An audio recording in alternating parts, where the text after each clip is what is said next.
recapitulamos aí, na aula que não deu tempo, eu vou falar rapidinho aqui, um pouco sobre o livro de Colossenses, tá? Depois nós vamos entrar em 1 Timóteo.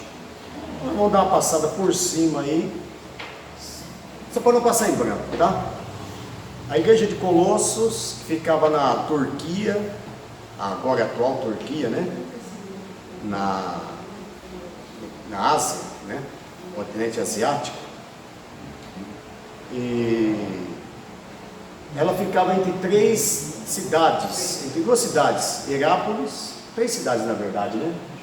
2 cidades, perdão. Herápolis e Laodiceia, 9 quilômetros uma da outra, tá? E Paulo escreve essa carta a Colossos, quando ele estava na sua primeira prisão em Roma, tá? E quem que provocou essa prisão? Os próprios judeus, tá? Os próprios judeus que levaram Paulo à prisão. E essa prisão de Paulo é aquela prisão que nós falamos, condicional. É aquela prisão que podia receber pessoas. Você poderia receber as pessoas. Não era uma prisão, uma prisão domiciliar, né, vamos dizer assim, tá? Vê na página 75 aí, abre a página 75 do livro. Página 75 do livro. Fala aí sobre Colossenses, a firmeza da fé em Cristo, né? Vamos ler aí. Todo mundo achou? Amém? Página 75. Tá. A carta de Paulo aos Colossenses, escrita aproximadamente 60 anos depois de Cristo, na ocasião que se encontrava preso em Roma, teve por finalidade principal fortalecer a fé dos crentes em Colosso. Nesse capítulo verificaremos os ensinos apologéticos contidos nesta carta. A defesa e exaltação da pessoa de Cristo, combate às falsas doutrinas e a exortação aos crentes a terem uma vida transformada e firmada na fé em Jesus. A igreja de Colossos provavelmente foi fundada pelo obreiro chamado como aí? Epáfras, né? Pois quando lemos Colossenses 2:1, entendemos que Paulo ainda não tinha visitado a igreja de Colosso, mas manteve contato com a igreja através de Tíquico, um dos gentios convertidos naquela cidade, que também se tornou portador desta carta aos irmãos colossenses. Juntamente com Onésimo, lembra quem foi Onésimo? Onésimo foi aquele que Paulo pediu para perdoar o seu escravo, né? Como chamava o escravo dele? Filemão, né? Filemão. Juntamente com Onésimo. O apóstolo Paulo escreveu a carta no intuito de combater os falsos ensinos acerca da pessoa de Cristo e para fortalecer a vida espiritual daquela igreja. Bom, vamos lá. Aí, Paulo fala aqui nessa carta sobre paciência, sobre longanimidade, tá? O que é a diferença de paciência e longanimidade? Você notou que são 2 palavras irmãs, né? Paciência e longanimidade. E Paulo fala aqui também em Colossenses 1:11 sobre poder, né? Que você precisa de poder para ter paciência. Que sem poder você não tem paciência. E é verdade, né? Vamos ser sinceros. Quem já perdeu a paciência aqui? Já perdeu? Acho que não, né? A Marinéia, por exemplo, nunca perdeu a paciência, pastor Marinéia. Ela nunca perdeu a paciência. E tem hora, irmão, vamos ser sinceros, você tem que ter poder mesmo para ter paciência, né? Sem poder, você não tem paciência. Que tem hora que a gente perde a paciência mesmo, né? Então é isso que Paulo fala, que você precisa ter poder para ter paciência. E sem poder de Deus, você não terá paciência. Mas agora, qual a diferença entre paciência e longanimidade? Principalmente descritas aqui, sendo que são 2 palavras irmãs, principalmente no grego, né? Paciência é aquilo que você deve ter com relação às circunstâncias, tá? Aconteceu um problema, uma dificuldade, o trânsito, por exemplo. Está no trânsito ali, parou o trânsito, aí você tem que ter paciência. Está na fila na fila lá da lotérica, está virando a esquina, você precisa ter o quê? Paciência. Isso é paciência com circunstâncias. E longanimidade é paciência com pessoas.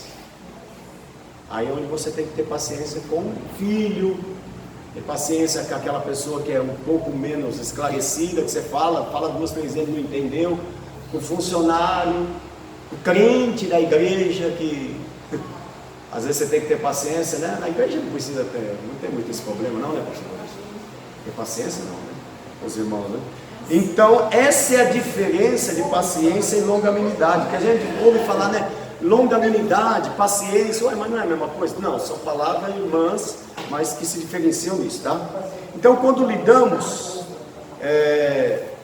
com a cara fechada, com raiva, sinal que está faltando poder. Poder. Essa é a questão, tá? Aí, o texto também diz aqui, com alegria. Você tem alegria numa festa, você tem uma alegria quando recebe um bem, você tem uma alegria quando está divertindo, é fácil. Agora, ter alegria quando a pessoa está tirando a sua paciêjá, aí é algo sobrenatural, né? Aí já não, aí já foge do natural. Você tem que partir para o poder mesmo, para algo sobrenatural, tá? Bom, aí os versículos 14 e 15 de Colossenses fala de 2 obras de Cristo. 14 fala da obra da redenção, nós não vamos ler, só você pode ler isso em casa. Fala da obra da redenção, fala que Jesus Cristo é o nosso Redentor. E no versículo 15 vai dizer da obra da criação, vai dizer que Ele é o nosso Criador.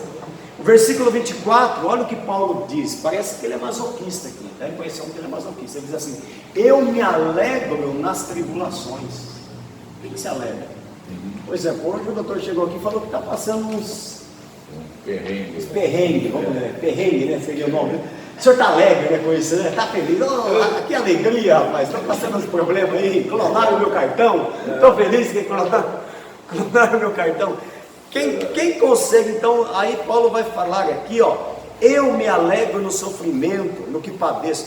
Mas por quê? Não é masoquismo de Paulo, não é? É que o sofrimento dele era um sofrimento com propósito. Estou sofrendo por quê? Eu estou sofrendo para que outros sejam salvos, eu estou sofrendo para que outros sejam alcançados. Tem um propósito. Então a alegria dele no sofrimento era saber que irmãos estavam sendo salvos, igrejas estavam sendo construídas, edificadas, plantadas. Então essa era a alegria de Paulo, né? Paulo, nisso vinha a alegria dele. E na vida é assim também, irmãos. Da onde vem o nosso contentamento? Da onde vem a nossa alegria?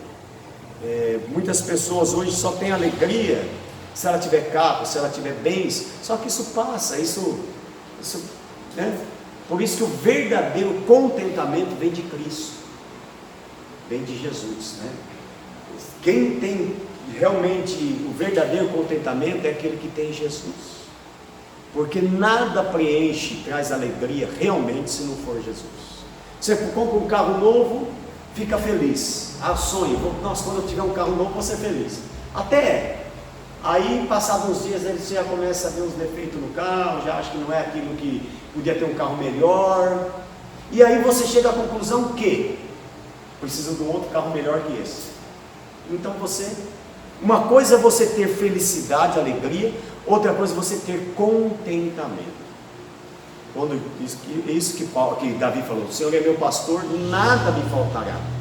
Ou seja, se eu tenho Jesus, tenho tudo. O verdadeiro contentamento só vem daquele que tem Jesus, né? O resto não traz. As baladas, as festas, nada traz o verdadeiro contentamento senão Jesus. Por que as pessoas hoje ficam procurando? Ele sai do espiritismo, vai para a macumbaria, vai para a mesa branca, vai para a rosa, não sei o que, vai para o catolicismo, sai do catolicismo, vai... Porque ele sai de uma igreja, vai para outra e nunca está feliz, porque ele está se firmando nas coisas, na vida, não em Cristo. Quem encontra Jesus, ele encontra o verdadeiro contentamento, ele é feliz de verdade, né?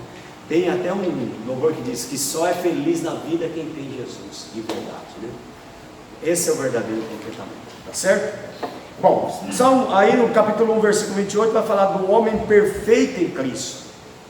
E no processo de que nós somos aperfeiçoados, né? Que nós somos em Cristo sendo perfeitos.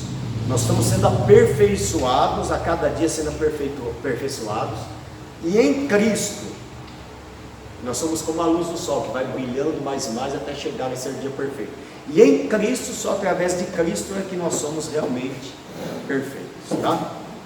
Aí o capítulo 2, versículo 4, ninguém vos enganes com palavras persuasivas. Hoje um irmão, encontrou uma irmã, falou para mim que encontrou um irmão no supermercado, uma irmã, e ela falou assim, pastor, irmão, agora eu não vou mais para a igreja não. Eu encontrei um rapaz na internet, você deu o nome dele, falou, você vai lá, segue ele que você vai ver, é um homem de Deus mesmo, né? Mas por que agora eu não dou mais dízimo, agora eu não vou mais para a igreja, porque a igreja não é de Deus, e eu também, o inferno não existe, viu? O rapaz está pregando que o inferno não existe, e ele falou, não, mas foi mostrando na Bíblia, não sei o que, ele falou, não, mas segue ele lá, que você vai ver, segue ele, e o irmão tentando falar na palavra de Deus, não, segue ele lá, procura lá, primeiro assiste ele que você vai ver. São palavras persuasivas, são para pessoas que conseguem convencer os outros. Se nós não estivermos alicerçados na palavra, irmão, tem muita gente que caiu. Por isso que a igreja tem que ter escola dominical, tem que ter culto de ensino, tá? E ninguém vos faça por sua presa e venha vos enredar, né? Versículo 8, Paulo está falando ali, aconselhando os colossenses. Aí no versículo, aí Paulo vai falar depois das falsas doutrinas, no capítulo 3, das falsas doutrinas que estavam surgindo no meio da igreja. Você notou que todas as cartas praticamente de Paulo, ele está combatendo falsa doutrina, falso ensinamento? E hoje em dia é diferente? É diferente hoje? Tem os falsos ensinamentos também?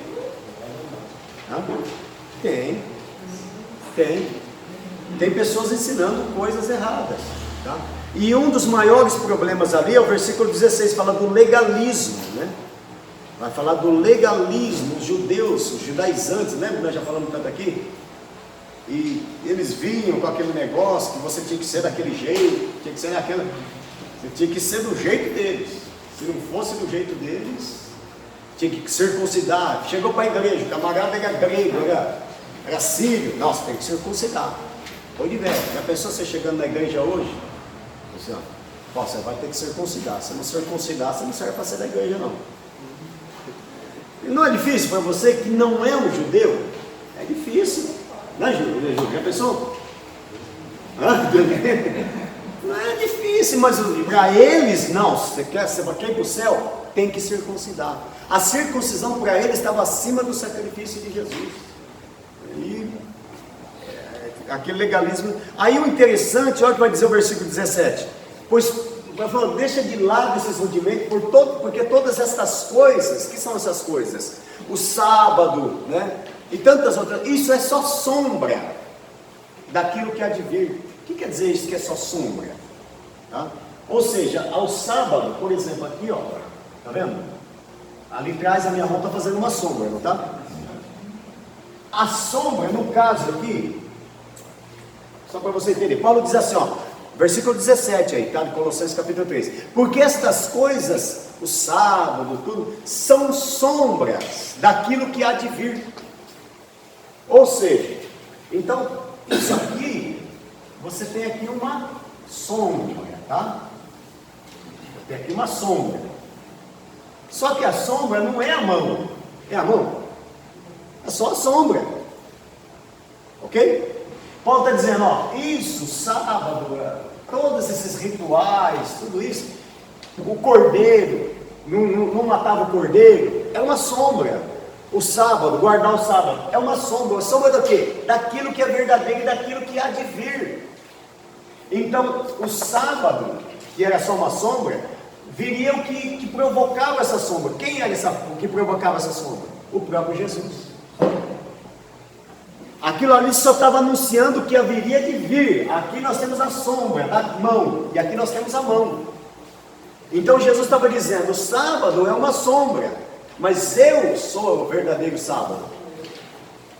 Vocês descansavam no sábado, descansavam, mas agora vocês esqueçam a sombra. Agora está aqui aquilo que é maior que o sábado. Vocês não precisam mais do sábado, eu sou maior. Eu sou aquilo que provocava essa sombra. Aquilo que a sombra estava anunciando, aquilo que está dizendo aqui, ó, que essa sombra anunciava o que haveria de vir.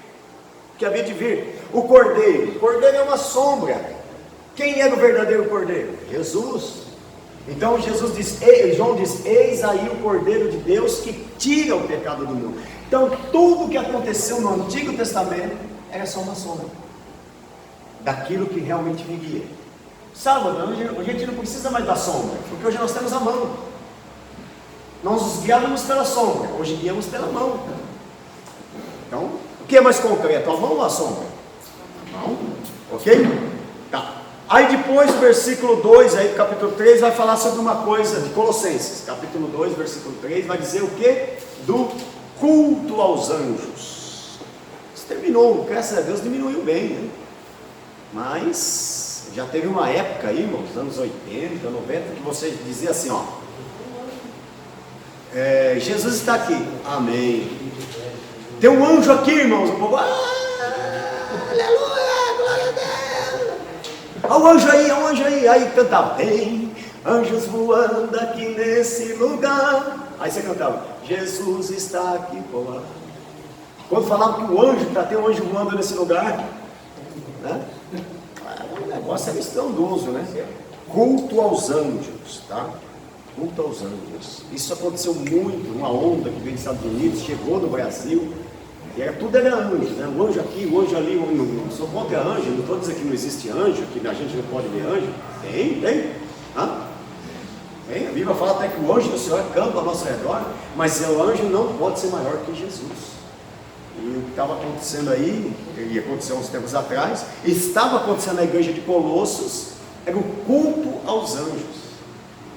As pessoas estavam adorando mais aos anjos do que Jesus. Ovacionavam os anjos, quando chegava para falar de Jesus, falava amém só. Isso está no versículo 18. No versículo 21, vai falar do ascetismo. O que é o ascetismo? Quem sabe dizer o que é ascetismo? Eram algumas práticas, o ascetismo, versículo 21, eram algumas práticas e evitações. Evitações, tá? O que é evitações, hein? Já o próprio nome está dizendo, né? Evitar, né? Então, são algumas práticas e evitações. Por exemplo, aquilo não pode, isso não pode. Não pode, tá?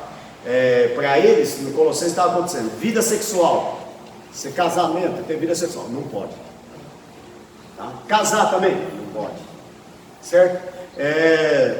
E assim não podia casar, não podia ter vida sexual, não podia desfrutar das delícias da vida, daquilo que é sadio. Eu conheci um casal em Santa Rita que eles não se viam nus, a não ser no escuro. Pode continuar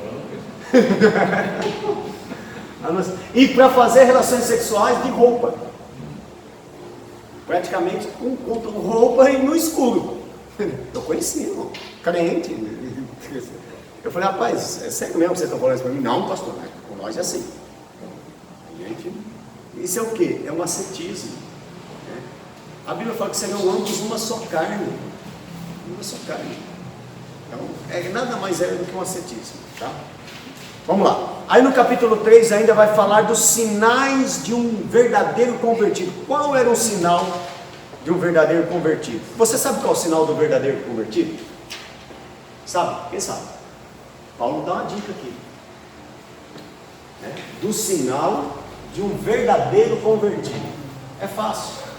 Quer saber se o camarada é verdadeiramente convertido? É simples. Aí no versículo 2 vai dizer, capítulo 3, Colossenses, eu estou sendo rápido aqui para entrar nas próximas aulas, tá? Nas próximas lições. Capítulo 3, versículo 2, ele diz assim, ó, pensai nas coisas que são de cima. O verdadeiro convertido, é simples você saber ser convertido. Onde está o coração dele? Onde está o coração dele? Se o coração dele estiver nas coisas que são de cima, será diferente. Isso aí é que nem aquela história, para ser bem radical mesmo, como a história de um missionário na Amazônia, acho que eu devo ter contado aqui, que evangelizou a Amazônia e ficou muito conhecido por tantas almas que ele ganhou na Amazônia. E tão famoso que ele ficou, um homem muito rico de São Paulo quis conhecê-lo. Não, eu preciso conhecer esse homem. Chegou lá na Amazônia, foi no meio da Amazônia, encontrou ele lá numa casinha simples, pau a pique, lugar bem rústico, sem móveis, sem nada, e estava orando. E quando ele chegou, aquele grande empresário, quantos anos o senhor está aqui? Mais de 15 anos. Por mais de 15 anos aqui, fazendo a obra de Deus. E onde estão os seus móveis? Onde estão os seus bens? Ele queria saber, 15 anos, não é possível que o senhor não adquiriu nada. Aí aquele missionário falou, e onde estão os seus? Ele falou, não, os meus, eu sou de fora. Eu venho de São Paulo, eu não sou daqui. Ele falou, eu também não sou daqui. Eu também não sou. O meu lugar é outro. Eu ainda vou para o meu lugar. Eu não sou daqui. Quando eu estiver no meu verdadeiro lugar, aí eu vou realmente ter os meus bens. Aqui não. Então, pensai nas coisas que são de cima. Essa aí conta a história também de 2 missionários que trabalharam 30 anos, 28 anos, parece que na Índia. E quando eles voltavam, eles pensavam que a igreja falou, puxa, quando chegar lá o povo vai pôr um tapete vermelho para a gente, vai gritar, olha, eles estão aqui e tal. Voltaram para a sua terra, chegaram na sua terra. E quando eles estavam chegando, realmente tinha uma banda esperando. E quando eles desceram, viram aquela banda e falaram, tá vendo bem, eu falei que eles iam receber a gente, já sabiam que eles iam voltar, né?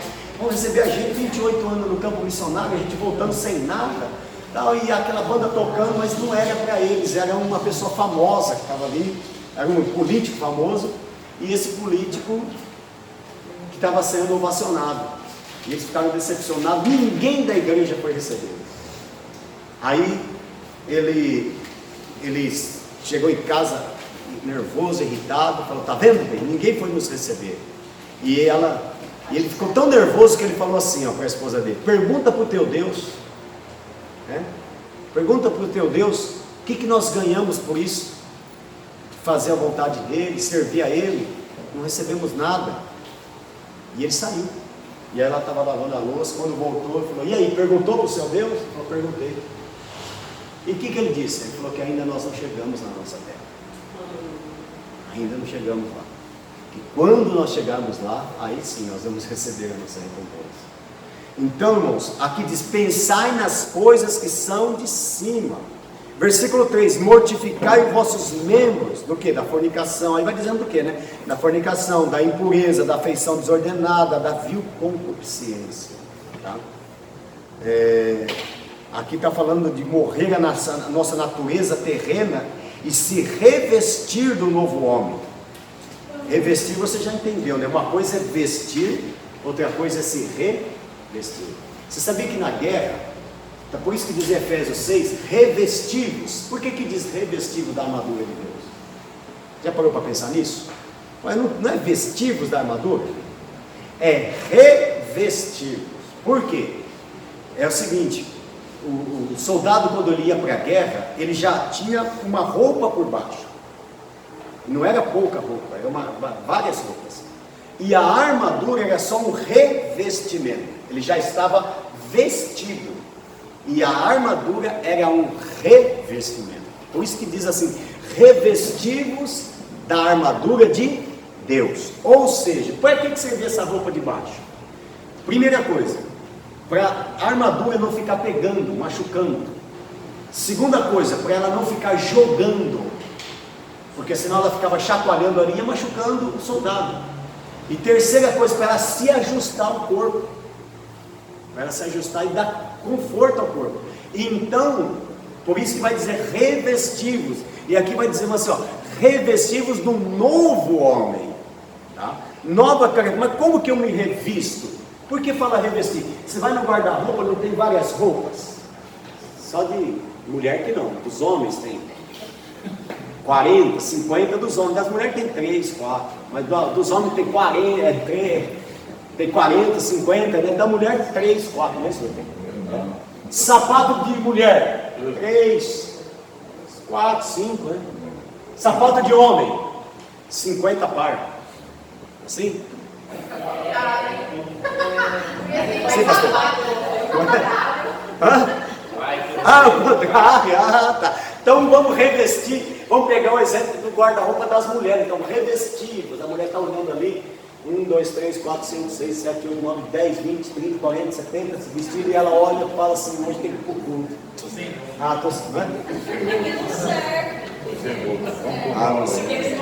o homem tem esse negócio de não serve, pastor Maria? Tem um monte de gente que tá com sapato que trabalhou hoje. Tá? Aí olha lá. Aí isso aí seria o quê? As peças indumentárias. Então o versículo 10 vai falar quais são essas peças. Não vou ler aí. Aí vai falando quais são essas peças que você tem que revestir. Quais são as peças? O que eu tenho que revestir? Capítulo 3, versículo 10, vai dizendo quais são essas peças. É só você ler lá, que você vai encontrar quais são essas peças que o tempo não nos permite, tá? E o versículo 12, 13 e 14 também fala de todas essas relações horizontais. Aí, ó, você vai ver aí versículo 13, 14, vai falar das relações horizontais que nós devemos ter entre irmãos, tá? Entre irmãos. E uma delas, que está no versículo 13, diz assim, ó, suportando-vos uns aos outros. O que quer dizer isso, hein? O que a gente entende por suportar?